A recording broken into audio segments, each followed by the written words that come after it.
या समारंभाचे विशिष्ट अतिथी आदरणीय देवेंद्रजी, उपस्थित मंत्रीद्वय, आदरणीय जयस्वालजी आणि दादा पाटील, विद्यापीठाचे कुलगुरू महोदय श्रीमान हरिराम त्रिपाठीजी, भूतपूर्व कुलगुरू आदरणीय उमा वैद्यजी,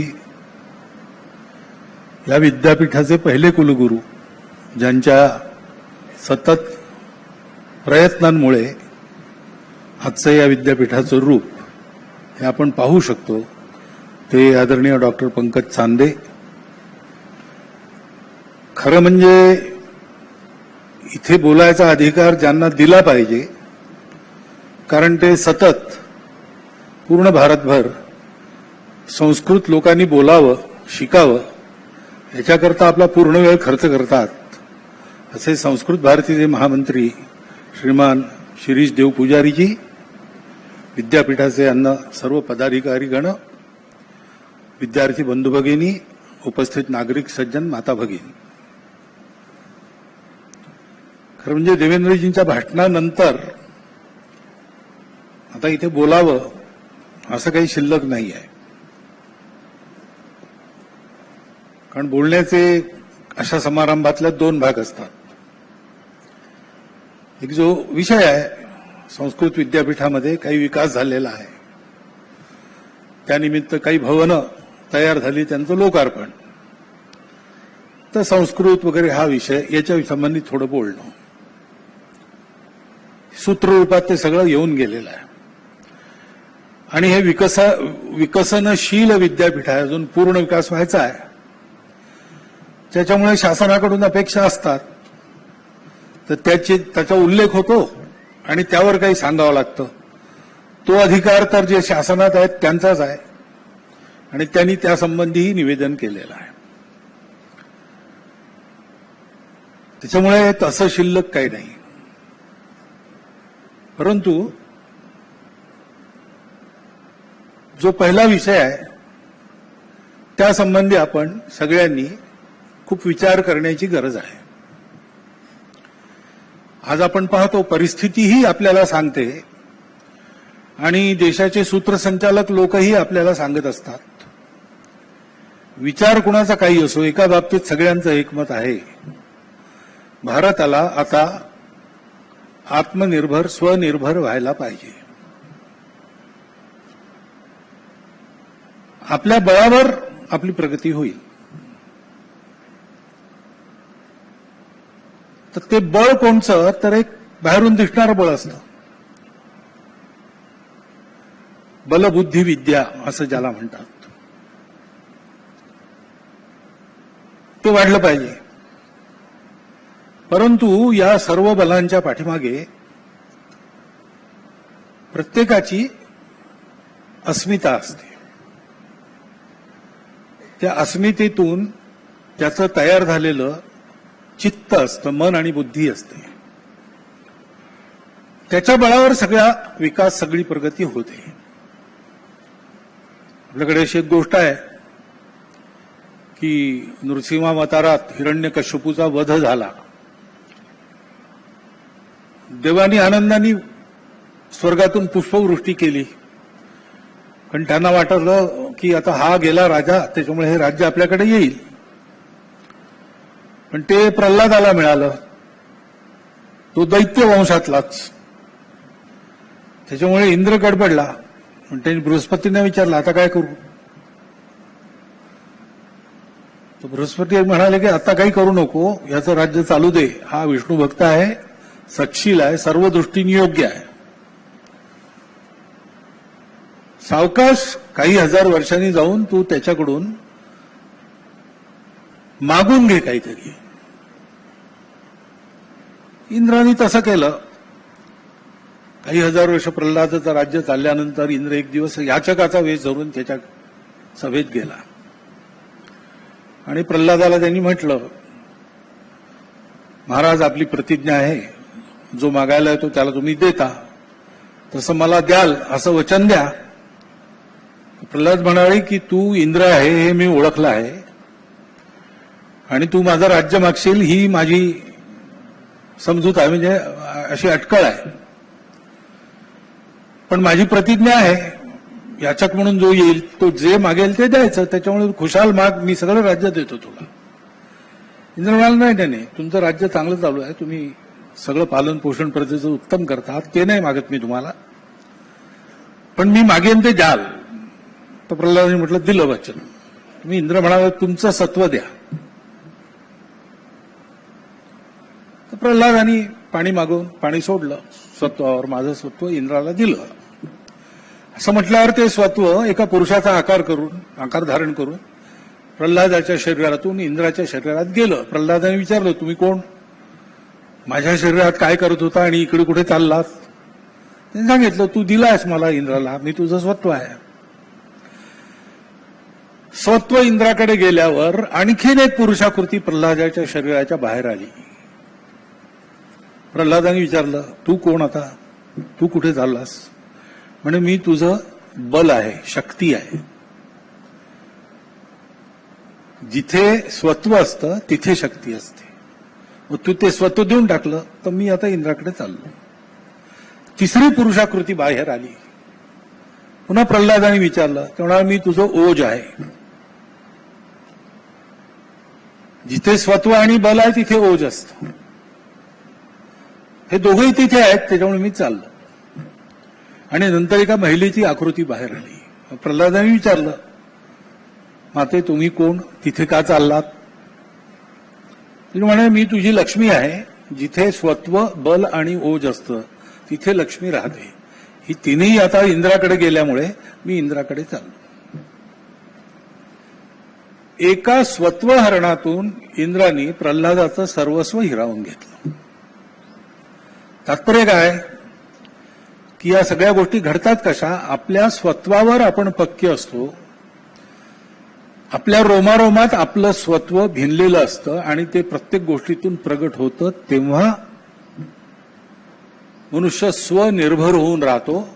स्वनिर्भरता आली की बल ओज लक्ष्मी हे आपोआप त्याच्या मागे येत. हा भारताचा स्व, भारताची परंपरा फार प्राचीन आहे. इतिहासाने डोळे उघडले तेव्हा हा संपूर्ण भारत देश एक सर्व बाबतीत पुढे असलेला देश म्हणून त्यांच्या डोळ्यापुढे होता. चतुर्युगाची कल्पना वगैरे सोडून दिली आणि पाश्चात्यांचा इतिहासच गृहीत धरला तरी इसवी सन 1 ते इसवी सन 1600 पर्यंत भारतवर्ष सर्वांच्या अग्रेसर होता सर्व बाबतीत. हे तर विल्यम डॅलिरिम्पल सुद्धा म्हणतो. अशी आपली स्थिती होती कारण आपण आपल्या स्वत्वावर पक्के होतो. त्या स्वत्वाचं विस्मरण सुरू झालं तेव्हापासून आपली घसरण सुरू झाली.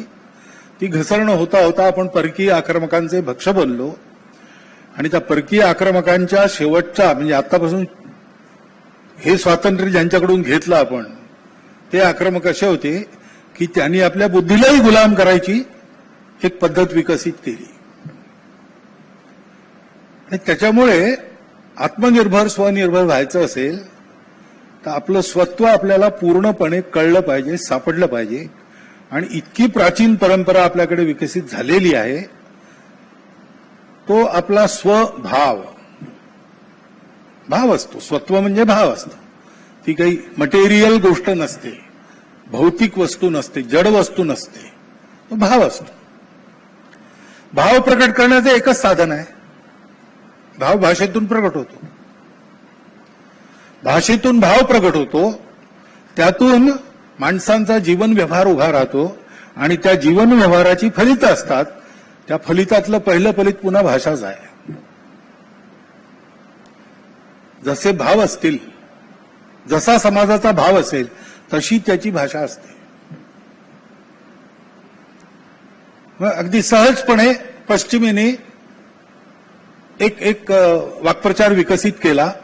तो आतापर्यंत चालला, आता तो फेल झालेला आहे. तो म्हणजे ग्लोबल मार्केट.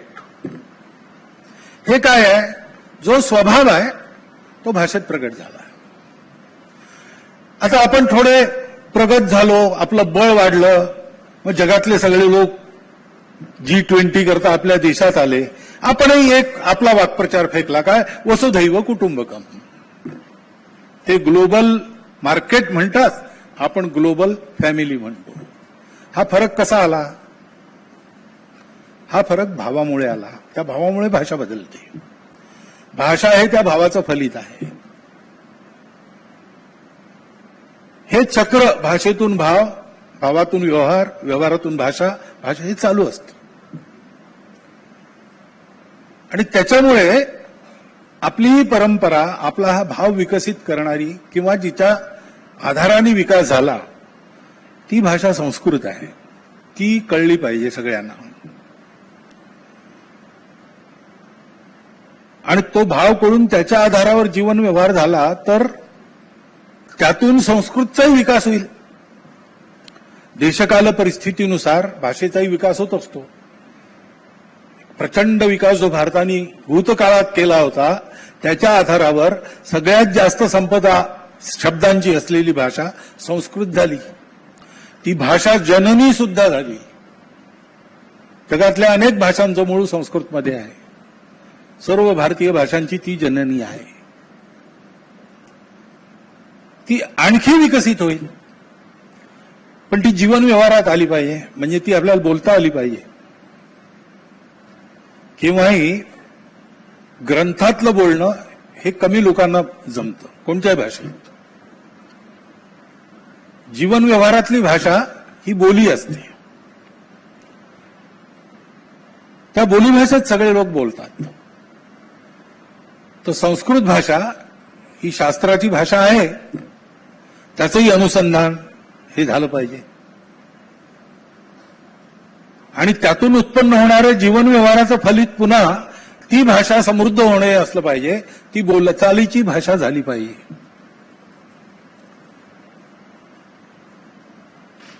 संस्कृत शिकवणाऱ्यांमध्ये आजही एक पुरेशा संख्येचा वर्ग असा आहे जो संस्कृत शिकवतो पण संस्कृत बोलू शकत नाही. मी स्वतः संस्कृत भारतीच्या लिखित परीक्षा शेवटच्या परीक्षेपर्यंत उत्तीर्ण केल्या चांगल्या प्रकाराने. पण मी त्याचा अभ्यास करत नसल्यामुळे बोलायचा मला असं अस्खलित बोलता येत नाही. संस्कृतमध्ये 4 वाक्य इकडून 4 वाक्य तिकडून बोलतो. कोणी बोललं तर मला समजतं. त्याच्यामुळे हे संभाषण याचा अभ्यास झाला पाहिजे. त्याकरता संस्कृत विद्यापीठातून संस्कृतची पदवी घेतली पाहिजे हे आवश्यक नाहीये. देवेंद्रजीने म्हटलं की जितके स्तोत्र तेवढंच मला माहिती आहे. पूजा विधी वगैरे मधलं संस्कृत, संघाची प्रार्थना त्यांना माहिती आहे. पण त्यातही त्याचा जर आपण विचार केला तर आपल्याला त्यात संस्कृत सापडतं. रामरक्षा पाठ आहे. तर रामो राजमणी सदा विजयते हा जो श्लोक आहे भो रामम अमुद्धरपर्यंत, त्यात प्रथमा ते संबोधन सगळ्या विभक्ती राम शब्दाच्या आहेत. रामो राजमणी सदा विजयते रामम रमेशम वजे रामेणाम भियता रामेणा अभिहता रामेणाम अभिहता निशाचर्जमुम रामाय तस्मै नमः रामान नास्ति परायणम परतरम रामस्य दासोस्म्यहम रामे चित्तलय सदा भवतु मे भो राम. आता तुम्हाला माहित असेल, हे सगळ्यांच्या लक्षात आणून द्या. कारण संस्कृत भाषा कळत नाही, संस्कृत वाचनात नाही, पण परंपरेने पाठांतर असलेली घरं पुष्कळ आहेत. अशा काही उपायातून ही संस्कृत घरोघर पोहोचणे, त्याचं संभाषण होणे, हे जर आपण केलं, कारण हे तर बरोबरच आहे की या संस्कृत भाषेचा विकास आता सुरू झालेला आहे पुन्हा, आणि त्याला राजाश्रय पाहिजे. आत्मनिर्भर भारत उभा करण्यामध्ये शासनही असतंच. तर भारताचं स्वत्व पुन्हा जागृत करण्यामध्ये भारतीयांच्या सगळ्या भाषांचा विकास आणि त्या भाषांची जननी आणि सगळा भारतीय ज्ञान परंपरेचा निधी ज्यात साठवलेला आहे ती संस्कृत भाषा ती सुद्धा राजाश्रित झालीच पाहिजे आणि ती होते आहे. पण नुसतं त्यांनी भागत नाही. भाषा राजाश्रित असली तरी ती लोकाश्रित असावी लागते आणि त्याच्यामुळे संस्कृत विद्यापीठ या भागात झाल्याने संस्कृताचं शिक्षण खूप चांगल्या रीतीने होईल. त्याच्या आधारावर भारतीय ज्ञान परंपरेचं अनुसंधान होईल. भारताच्या स्वत्वाची जागृती या विद्यापीठाच्या संपर्कात असणाऱ्या सगळ्यांमध्ये होईल. तशी या सगळ्या परिसरामध्ये हळूहळू संस्कृत ही बोलचालीची भाषा झाली पाहिजे. याकरताही काही प्रयत्न होऊ शकले तर ते कसे करता येतील याचा विचार केला पाहिजे. कारण संस्कृत जाणणे म्हणजे भारत जाणणे आहे. भारतीय परंपरा, सगळ्या परंपरा भारतातल्या सांगितलं आता, वैदिक, जैन, बौद्ध अशा सगळ्या संस्कृतामध्ये आहेत. पाली, अर्धमागधी या सुद्धा भाषा आहेत. सगळ्याच भारतीय भाषा आहेत. पण संस्कृत मूळ ज्यांना माहिती आहे ते कोणतीही भाषा फार लवकर समजू शकतात, शिकूही शकतात. त्यामुळे या विद्यापीठावर एक फार मोठी जबाबदारी सुद्धा येते. हे विद्यापीठ आता चांगलं उभं राहत आहे, त्याला राजाश्रयही मिळणार आहे. तर संस्कृतला लोकाश्रय मिळावा याकरता सुद्धा काही प्रयत्न हे या विद्यापीठातर्फे झाले पाहिजेत. त्याचा विचार होईल आणि असं विद्यापीठ एक उभं झाल्यानंतर त्याचे जे जे चांगले परिणाम व्हायचे ते सगळे परिणाम होत आहेत हे आपण सगळे अनुभवू आणि सगळे येत्या 5-10 वर्षामध्ये साकार होईल अशी अपेक्षा आहे. मला खात्री आहे की इथे बसलेल्या सगळ्यांची तशीच इच्छा असणार. ती इच्छा आपली लवकरात लवकर फलद्रूप होवो अशी शुभकामना माझ्यासहित मी सर्वांना देतो आणि माझे 4 शब्द समाप्त करतो.